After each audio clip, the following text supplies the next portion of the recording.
예, 이번에는 제 8강. 8강은요, 우리가 지금까지 많은 계정에 대한 처리를 쭉 봤습니다. 과연 그러한 계정들이 관리비 부과와 연결됐을 때 어떻게 한순환, 일순환이 돌아가는 것이고, 그것이 관리 수익과, 즉 관리비 수익과 어떻게 매칭이 되어 나가는지에 대해서 큰 틀을 한번 점검하도록 하겠습니다. 지금까지 우리가 7강까지 했던 내용 가운데 혹시 이해가 안 되시는 부분이나 그런 게 있다면 8강은 그것들을 전체적으로 쭉 훑어나가는 강의이기 때문에 여기서 마저 이해를 하셨으면 좋겠어요. 자, 1번 첫 번째, 관리 수익은 회계계정상 매출에 해당하는 것이기 때문에 우리가 일반 기업 회계를 보더라도 매출 이렇게 해놓고요. 제품을 팔면 실제 계정은 제품 매출이고 매출 해놓고 건설공사를 하면 공사 수익이 되는 것처럼 우리 아파트 회계도 매출에 해당하는 계정은 관리 수익이 이렇지만 그것의 계정을 처리하자면 관리비 수익이 되는 것이다. 뭐 어떻게 해도 관계없습니다. 관리비 수익을 처리하는 것이고 다만 관리비 수익이라는 것은 이 관리 수익이라는 것은 단 분계가 하나입니다. 그 얘기는 관리 비용이 뭐 일반 관리비, 청소비, 경비비 그 수많은 관리 비용이 모여가지고 이 모인 관리 비용이 관리비로 한번 부과되면 그것이 매출인 것이고 그게 관리비 수익인 것이죠. 그죠? 근데 그것을 아이고 관리비 수익이 이렇게 나눠져 가지고 뭐 이것은 뭐 무슨 투자 수익이고 어쩌고 이렇게 만약에 규정을 하고 있다면 이건 아주 아파트 회계를 복잡하게 만들어 나가는 아주 잘못된 길입니다. 그래서 여러분들이 혹시 표준관리규약에 있는 그 문구 뭐 예를 들어서 뭐 이거는 일반관리 수익 이거는 시설관리 수익 이는 뭐 투자관리 이런 식의 처리는 절대로 하지 마십시오. 그것은 표준관리규약의 그 챕터 자체가 너무나 우리 아파트 회계를 잘못 만들고 있는 잘못된 길입니다. 그래서 그 부분은 일체 따라가지 마시고 관리비 수익이라는 것은 이놈들이 다 뭉쳐져서 하나의 관리비 수익이다라는 개정을 우리가 인식을 하시면 되겠어요. 자, 그러면 그러한 관리비 수익 가운데 과연 좀 어려운 주제가 뭐냐? 나머지는요. 예를 들어서 일반 관리비는 일반 관리비가 발생한 것만큼 부과가 되잖아요. 또 청소비는 청소비가 발생한 것만큼 또 부과가 되죠. 나머지는 다 그렇게 부과가 되는데 이상한 게 하나 있습니다. 그게 뭐냐? 여러분들이 지금 기업회계, 아파트 회계를 처리하실 때 급탕비라는 계정이 발생하는 게 있을까요? 또 난방비라는 계정 자체가 발생하는 게 있을까요? 없죠. 그죠? 그것은 우리가 관리비를 부과하는 틀에서 관리비를 부과하는 비목으로 별표에서 규정해 놓은 것 뿐입니다. 그것이 아파트 회계 자체의 계정은 아닌 것이죠. 아파트 회계 계정은 뭐냐?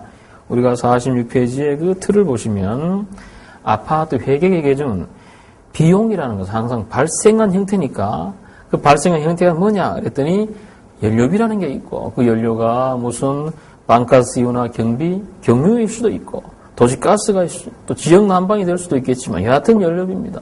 그 연료비에다가 전기를 섞어서 거기다가 수도를 섞어서 얘들이 난방비와 급탕비로 이렇게 부과되는 것뿐이죠. 그래서 난방비와 급탕비라는 계정은 부과하는 하나의 부과 내역상에 나오는 숫자일 뿐이고 어떻게 보면 회계 처리되는 금액은 아니다. 회계 처리는 어떻게 됩니까? 발생한 형태별로 전기료, 수도료, 연료비 이렇게 이제 회계 처리가 돼야 되는 거죠. 그것이 바로 46페이지 하단부에 그림에 나와 있는 거죠. 보시면 전기료라는 것은 세대전기와 승강기, 기타 동력비가 나오고 그리고 난방 동력비와 급탕 동력비가 나름대로 이렇게 쪼개지게 됩니다. 기관실에서 다 쪼개는 거죠. 그죠? 마찬가지로 수도요금도 세대에 관한 냉수, 또 공동수도 온수, 그다음 난방용수 나눠가지고 온수로 가는 것은 급탕 온수비로 가고 난방용수는 난방비로 들어가는 거다. 연료비는 뭐냐? 연료비라는 것은 전부 다 난방비가 되는데 난방비 가운데 일부는 또 급탕비 쪽으로 흘러가는 그러한 절차를 취하는 것이다. 그래서 결국 발생하는 모습, 즉 회계 처리 대상은 전기료, 수도료, 연료비지만 이것이 부과될 때는 난방비와 급탕비로 된다. 그래서 우리 이 책에 보시면 오른쪽은 회계 처리 없음 그랬죠. 그죠? 회계 처리 없음입니다. 왼쪽만 회계 처리 대상이 되는 것이다. 자, 그럼 47페이지에 이와 같은 관리비 수익은 어떤 절차를 거쳐서 우리가 합리적인 순서를 따져야 되느냐 봤더니 관리비 수익의 결정을 위한 관리비용의 확정 순서. 이것이 여러분들이 매달 하시는 업무입니다. 그죠? 혹시나 이틀하고 좀 벗어나면 막 그렇게 계속 해 오셨더라도 앞으로는 요 틀을 좀 맞춰주시죠. 맞추면 보다 더 합리적으로 됩니다. 보시면 첫 번째, 한 달간 실제 지출된 모든 관리비목을 계정별로 회계 처리한다. 말은 쉽지요. 그죠? 계정별로 처리한다. 이것이 모든 회계 처리 아닙니까? 두 번째, 매달 말일날 발생 주의에 따라서 미지급금을 계상한다. 각종 용역비, 징수대행료, 국민연금, 건강보험, 그다음에 기타 각종의 매입채무 확정분 이런 것들을 전부 다 매달 말일날 대체전표를 통해서 정리를 하고, 그다음에 세 번째로 충당금이나 감가상각비나 성급비용 같은 것들은 우리가 관리 주체가 잘 판단하셔서 균등부과를 위해서 얼만큼씩 부과시키고 얼만큼씩 정산해야 될 거냐, 이런 것들의 정산적인 모습을 마지막 전표를 입력을 하면서 이제 관리 비용을 전체를 마감하는 거죠. 그다음에 그렇게 마감된 관리 비용이 어떤 식으로 풀어져 나갈 거냐, 주민들한테. 그것이 바로 그 다음 그림이죠. 관리비를 부과하기 위한 선결 조건은 뭐냐. 혹시 그런 생각은 안 해보셨나요? 어떤 단지가 20평이 있고 한 50평이 있다. 그럼 20평에 사는 우리 주민들 입장에서는 야, 뭐 20평이니까 뭐 관리비를 조금 부과받아도 되겠지 라는 생각을 했다고 해보죠. 50평에 있는 사람들은 도대체 내가 20평에 있는 사람들보다가 2배 반만큼 관리소에서 나타나는 지출액을 내가 부과받을, 무슨 내가 그렇게 많은 일을 했느냐, 뭘 그래 내가 썼냐 라고 반문할 수가 있습니다. 그죠? 분명히 그럴 수가 있어요. 그러나 우리가 전통적으로 아주 오랜 기간 동안에 아파트 얘기가 뭐 그렇게 오래는 아니지만 한 20, 30년 동안 진행되어 오면서 그냥 전용 자기들이 직접 쓰는 금액에 대해서는 실제로 쓴 만큼 부과하고, 그냥 공통적으로 나오는 그러한 비용에 대해서는 통상 그래 이렇게 계약 면적이 이렇게 됐으니까 막 그만큼은 그냥 나눠서 부과하자. 왜냐하면 한 50평 계약을 한 분양받은 그 가구하고 20평 분양받은 가구하고 실제로 처음부터 뭐 건축비부터 다 다르게 부과가 됐고, 그리고 관리사무소에 대한 각종의 계약이 말이죠. 청소비라는 것도 계약 면적에 따라서 계약하고, 뭐 위탁 수수료도 계약 면적에 전부 다 계약 면적을 갖고 하니까 그 자체가 실지 기속에 부합하다, 이런 이제 측면도 있고. 그러면 인건비는 어떠냐? 인건비도 그냥 그렇게 다 푸느냐? 인건비라는 노무비라는 거, 인건비라는 것은요, 급여 같은 경우는 좀 색다를 수가 있어요. 그냥 평풀이 할 수도 있지만 특별히 경비라든지 청소라든지 이런 것들이 인건비가 별도로 우리가 직영에서 나타난다면 그런 경우는 경비가 예를 들어서 뭐 동별로 있다. 그럼 그 경비는 그 동에 기속시키면 되는 거예요. 그런 모습을 우리가 정리를 하는, 소위 실지 기속에 따라서 정리하는 그런 틀로 부과의 기준을 먼저 설정을 하고, 이것이 관리 규약에 분명히 기재를 하는 것이 바람직하겠습니다. 특별히 부과 기준 가운데 보통은 계약 면적 기준으로 하지만 지역 난방의 기본료는 우리가 이 전용 면적으로 부과가 되기 때문에 그놈은 전용 면적으로 쪼개야 되죠. 그죠? 그래서 나머지는 거기다가 분양 면적으로 하고, 승강기 부분에 있어서는 승강기 정비료나 승강기 유지비를 1, 2층은 승강기를 안 쓴다 그럴 경우에 과연 어떻게 할 거냐, 뭐 법이 없습니다. 그러나 나름대로 우리 단지가 협의를 하면, 그래 승강기 전기료는 1, 2층은 별로 안 타니까 그냥 물리지 말고 승강기 유지비는 어차피 전체 재산이니까 물리자, 이렇게 하는 것이 일반적인데, 그렇게 결의해서 틀을 짜놓으면 그렇게 하십시오. 그래서 아니면 뭐 1, 2층은 아무것도 부과 안 한다, 뭐 그렇게 결의하면 그렇게 하셔도 좋고, 그래서 우리가 단지에서 알맞은 모습으로 서로 합의된 모습으로 우리가 관리비를 부과할 수 있는 선결 조건을 마련을 하셔야 되겠습니다. 그 다음에 관리비 부과액의 확정을 위한 점검사항. 첫 번째, 관리비 부과 내역서의 모습은 작성한 적정한지 우리가 잠시 후에 보기로 하고요. 또 세대 검침을 했는데 많은 경우에 검침에 오류가 발생할 수가 있어요. 예를 들어서 냉수는 쭈르륵 썼는데 어떤 집이 막 겨울 때도 온수를 안 쓴다. 그러면은 분명히 온수매다가 고장 났겠죠. 그죠? 막 그러한 것들에 대해서도 아주 특이한 세대. 경우에 따라서는요, 그냥 뭐 전기료가 한 1, 20만 원 나오던 그 집이 막 몇백만 원 나오는 경우도 있습니다. 그런 것도 모르고 막 그냥 부과시켜버리는 경우가 뭐 여러 군데서 터지고 있어요. 뭐 그런 경우는 우리가 검침을 대행하는 우리 관리소에서 많은 잘못을 한 것이죠. 그죠? 그래서 그런 부분에 있어서는 꼭 한번 특이한 아주 이상한 편견하고 너무나 동떨어진 그러한 사용 세대가 나오면 꼭 한번 점검을 해서 마지막 스크리닝을 한번 해라. 그런 것이 갈리비 수익의 결정에서 한번 우리가 점검한 것입니다. 그 다음에 48페이지를 보시면 갈리비 수익은 과연 어떻게 인식하느냐. 우리가 지금까지 말씀드렸던 것을 정리하는 겁니다. 아파트에게서 가장 중요한 관리 수익인 갈리비 수익은 실현주의에 의한다. 이거는 현금주의가 안 됩니다. 그죠? 또 갈리비 수익이라는 것은 딱 하나의 계정이다.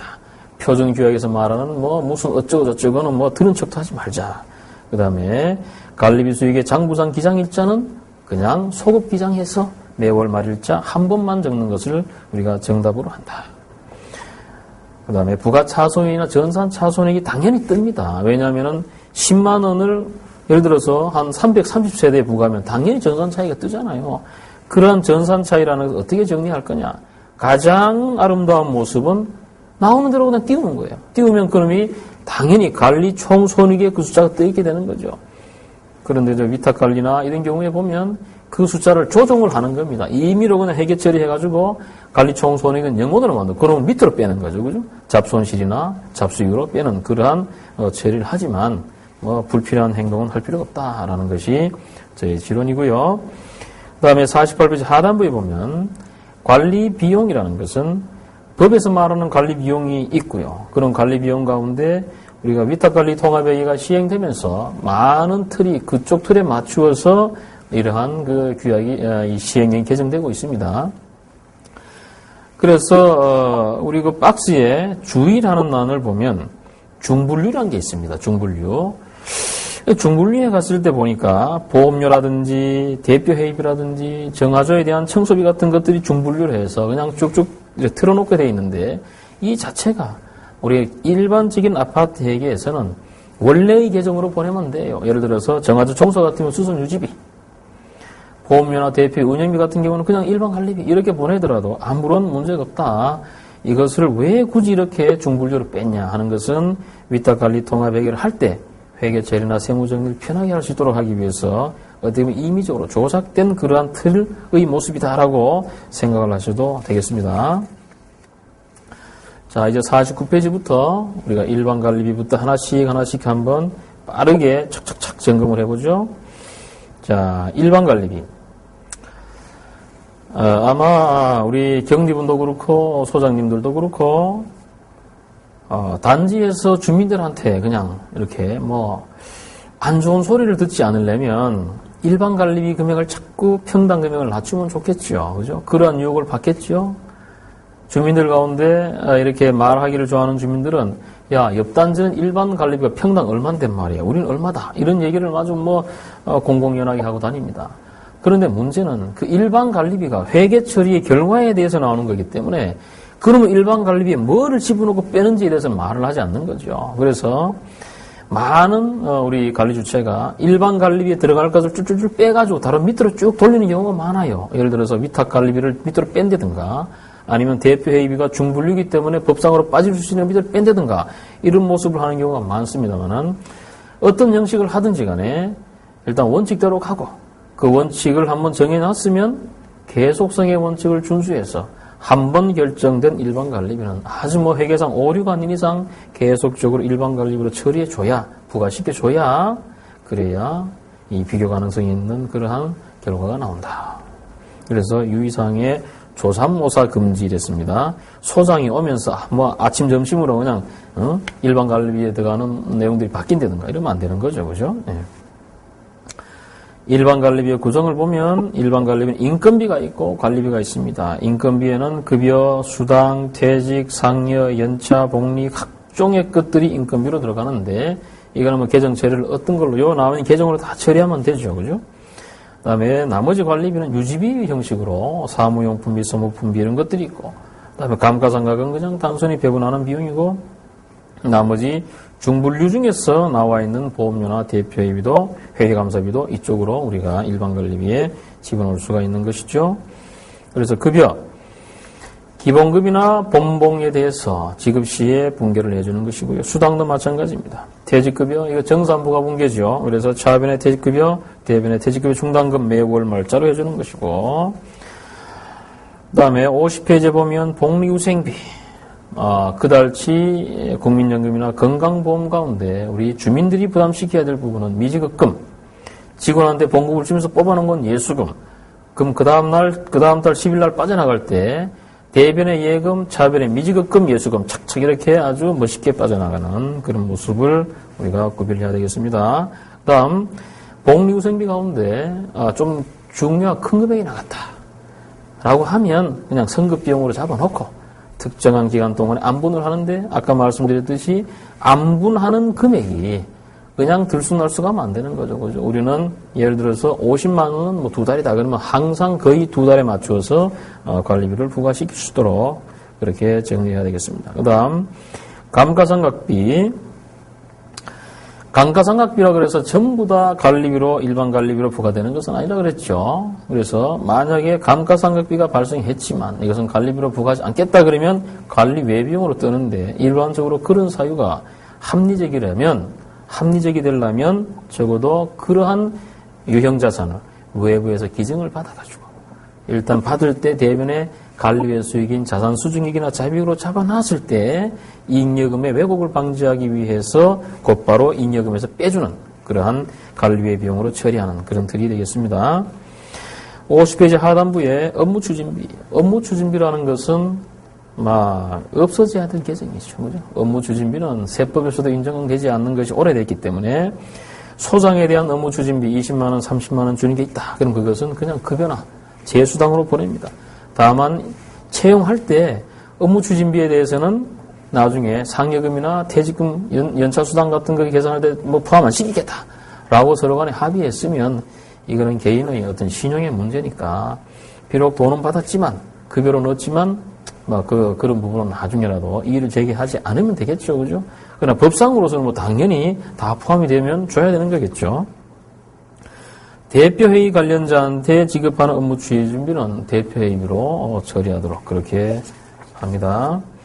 51페이지에 대표회의비 월정액으로 지급하는 거 아니면은 대표회의에 참석할 때 일부 금액을 주는 것들 이런 것들 전부 다 대표회의비로 정리를 한다. 다음 보험료 여러 번 말씀드렸지만 특별히 주택화재보험료라는 것은 오나 몫입니다 원래. 그래서 얘는 중불료로 가서 원칙적으로 하면 장기수선 예치금 충당금처럼 그 사람들이 보험료 몇 푼 이렇게 부과받은 거 세입자가 떠나갈 때 다 계산해가지고 정산해 줘야 돼요.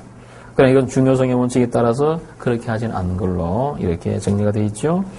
기타의 일반 관리비를 보면 사무용품비 우리 관리사무소 자체에서 쓰는 거, 소모품비 우리 기관실이나 이런 데서 쓰는 것들, 도서인쇄비 무슨 부관의 역사라든지 전산처리비 이런 것들을 집어넣는 거, 교통비 다 아시는 교통비, 통신비, 교육훈련비, 수도강열비라고 하는 이 수도강열비는요 수도요금으로 해서 우리가 수도료를 부과할 때 그렇게 가는 경우는 수도강열비라고 해서 수도비가 별로 없겠죠. 그 수도비는 전부 다 공동수도료로 가겠죠. 그죠?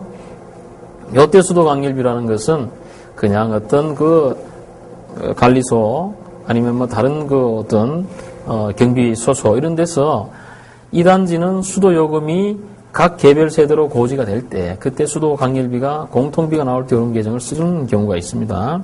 세금과 공과라는 거 우리 아파트 단지에 나올 세금은 뻔하죠. 그죠? 그래서 그러한 주민세라든지 각종의 이 부담금 같은 이런 것들을 세금 공과로 납부를 한다.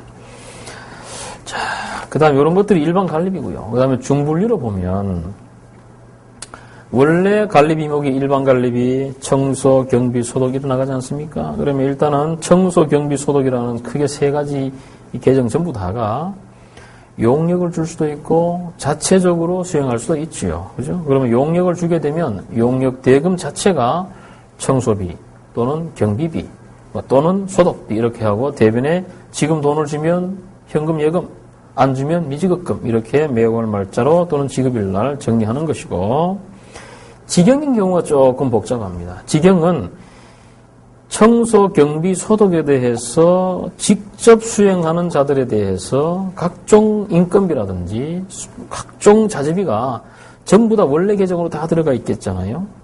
청소원이라 그런다고 당초부터 청소비로 처리하는 것이 아니라 급여로 처리하죠. 그럼 급여, 또 퇴직급여, 상여 다 처리해놨던 것을 월말에 청소비라는 계정으로 다 대체를 시키면 되는 겁니다. 그런 모습으로 우리가 투스텝으로 정리를 한다. 이렇게 되고 54페이지에 보면 투스텝으로 정리하는 붕괴하는 방법이 크게 두 가지가 있습니다. 첫 번째는 차변으로 계상했다가 대변으로 빼는 모습. 그 다음에 55페이지에는 차변으로 계상했다가 차변으로 빼는 모습. 이것이 보다 더 이쁜 모습인데 아파트에게서 이런 모습까지 취해가면서 장부 정리를 하는 단지는 그다지 없습니다. 그죠? 그래서 다만 우리가 교육적인 측면에서 보면 청소비로 339만 5천 원을 계상할 때 그 주제들이 뭐냐를 보면 급여, 상여, 퇴직 쭉 있으면 얘들은 그냥 차변에서 차변으로 많아서 처리해줘 버리면 아예 합계잔액 시산표를 띄우면 급여 안에 청소비 빠져나간 놈이 대변으로 안 빠져나가고 차변자에서 빠져버리기 때문에 차변잔액 자체가 실제 우리 청소 인원을 제외한 나머지 급여만 합잔에 띄게 되는 그러한 보기가 좋은 모습은 있습니다. 그래서 이해가 되시면 우리가 그렇게 하셨으면 좋겠고요. 승강기 유지비도 용역 금액을 미지급으로 설정하거나 해서 회계 처리하는 것이고 전기료라는 것은 한전에서 나오는 그 전기료 고지서의 모습에 따라서 서로 간에 달라지는 틀이 되는데 언제 전기료를 계산할 거냐. 전기료는 예를 들어서 어떤 기간이 걸쳐 있잖아요. 그죠? 그런데 만약에 아주 다행스럽게 말일자로 검침이 되지면 제일 좋은 거죠. 검침한 놈을 전기료로 잡으면서 미지급 잡으면 되는 것이고 말일이 아니고 걸쳤다. 그래 되면 그 걸친 마지막 그 종월에 마지막 날이 포함된 월에 그때 미지급을 잡든지 실제로 미지급 안 잡고 전기를 낼 때 부과시켜도 큰 문제는 없겠습니다. 그 참고사항이 있는데 상간 오피스들 오피스 같은 경우에 조금 고상한 얘기가 되겠습니다만은 실제로 이런 사항들이 많이 나타나니까 부가세법 시행규칙 18조라는 것은요 공동정기에 대한 정산 규정입니다. 그래서 만약에 관리소 명의로 한전으로부터 우리가 고지서를 보면 중간에 이렇게 별표 해놓고 그 우리 사업자 번호를 적어 놓잖아요. 그죠? 그 사업자 번호 들어있으면 한전에서 우리한테 우리 사업자 번호로 우리 고유 번호로 그러한 세금 계산서에 해당하는 고지서를 주면 그 고지서에 근거해서 우리는 세금 계산서를 각 업자들한테 나눠줄 수가 있습니다. 그러면 그 업자는 마치 한전에서 그 세금 계산서를 받은 것과 똑같은 효과를 갖기 때문에 전기료가 100만 원에 부가세가 예를 들어 8만 원이다. 그러면 8만 원을 환급받게 되는 그런 혜택을 보는 거죠. 그래서 상가 오피스텔 같은 경우는 반드시 이렇게 해달라고 요구를 합니다. 그래서 그러한 틀도 한번 간단히 정리를 하시고요. 네 번째로 수도료. 수도료에 대해서는 아주 대한민국의 많은 단지가 어려움을 겪고 있는 거죠. 그러니까 수도요금이 고지되는 금액하고 부과해보니까 틀려. 예를 들어서 고지 금액은 300만 원인데 부과해보니까 한번 350이 된다든가 고지는 300인데 부과하니까 세대별로 쪼개보니까 250이 된다든가 이래 되는 거죠. 그러면 고지가 300이 됐는데 세대별로 쪼개봤더니 250이다. 그러면 마음이 편합니다. 50만 원 공동 수도료를 부과해보면 되니까. 그런데 300만 원이 고지가 됐는데 부과해보니까 400이에요. 어떻게 이런 일이 벌어졌느냐. 이것은 고지되는 방식하고 부과되는 방식이 서로 상이하기 때문에 그런 모습이 나타났고 항상 제가 강조하는 모습은 뭐냐. 우리가 아파트에 살기 때문에 공동주택에 살기 때문에 유리하면 유리한 대로 부과를 받아야 되고 불리하면 불리한 대로 부과를 받아야 됩니다. 그 얘기는 300만 원이 이번 달 수도료로 고지가 됐으면 지금 사는 사람들은 300만 원만 물고 떠나면 그만이에요. 그 사람들한테 한데 개별 주택에 있는 조견표를 써가지고 400만 원을 부과를 시키느냐. 이건 다 잘못되었습니다. 우리가 표준관리규약에 있는 것도 그런 식으로 되어 있는데 아주 잘못되었어요. 그래서 그러한 틀을 보다가는 57페이지에 보시면 최선의 방법이 나와 있습니다. 원칙은 300만 원이 고지가 됐으면 300만 원 가운데 합리적인 금액인 공동수도료는 공동수도료 평풀이하고 나머지 남는 금액은 누진요금을 어느 정도 적용시키는 모습을 취하면서 각 세대한테 풀어서 더 이상의 과다도 없고 과수도 없이 전체 수도료를 부과하는 모습이 제일 좋은 거죠.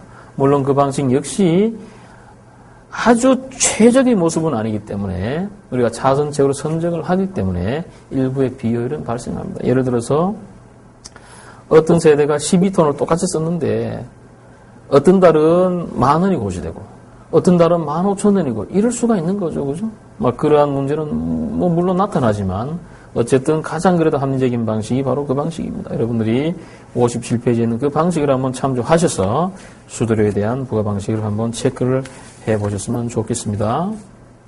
그 다음에 58페이지에는 연료비.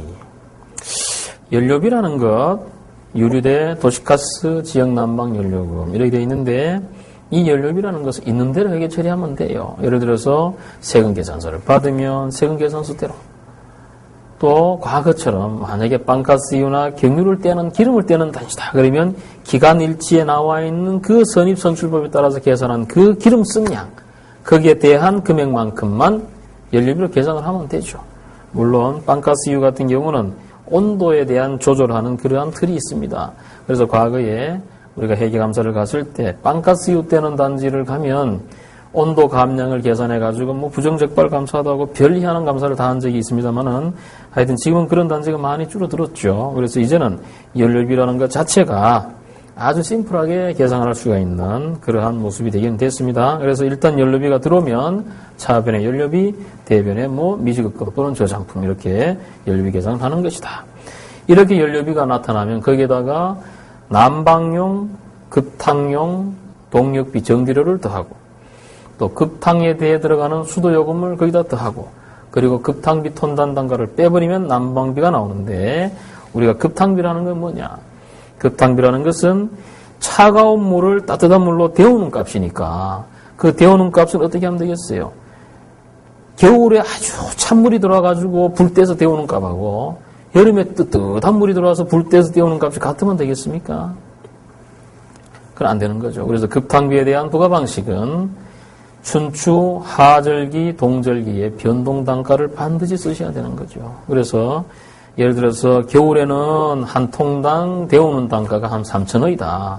그럼 여름에는 한 뭐 1,500원이다. 이렇게 해야 특별히 여름 같은 경우에 급탕비를 빼버리면 난방비가 마이너스 되는 이러한 역전 현상이 황당한 현상이 발생하지 않는 거죠. 그래서 다시 한번 말씀드리면 연료비에 대한 체크를 하실 때 과연 우리 단지는 급탕비, 주한난방이라고 한다면 이 급탕비 단가가 과연 계절별 변동 단가로 되어 있느냐 아니면 뭐 봄, 여름 가격 노상 얼마로 되어 있느냐 이것들을 꼭 한번 점검하셔서 우리 경리분이나 우리 소장님 체크하시면 그걸 입주자 대표에 보고해가지고 우리의 과거의 쭉 흐름을 한번 검증해봐서 우리는 이런 연료를 떼니까 이게 좋습니다. 뭐 특별히 지역난방 같은 경우는 우리 공사에, 지역난방공사에서 안내하는 그러한 평균 단가가 있죠. 그것을 우리가 감안해서 결정할 수도 있습니다.